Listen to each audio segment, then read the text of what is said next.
தங்கமணி என்ன விட்டுட்டு போறேன், நீ இல்லாம நான் எப்படி தனியா இருக்க போறேன்?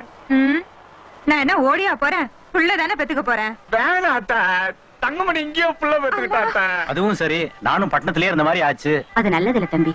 ஒரு பொண்ணு தாய் வீட்டுலதான் குழந்தை பெத்துக்கணும், அதுதான் முறை. இதோ பாரு, நான் ஊர்ல இல்ல, நீ பாட்டுக்க சுத்துன அவ்வளவுதான்.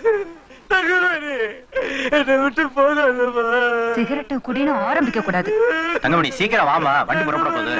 நல்லா ஞாபகம் வச்சுக்க, குட்டி கிட்டின்னு சுத்துன பொண்ணு கொன்னுடுவேன். ஊருக்கு போய் கடதாசி போடுற.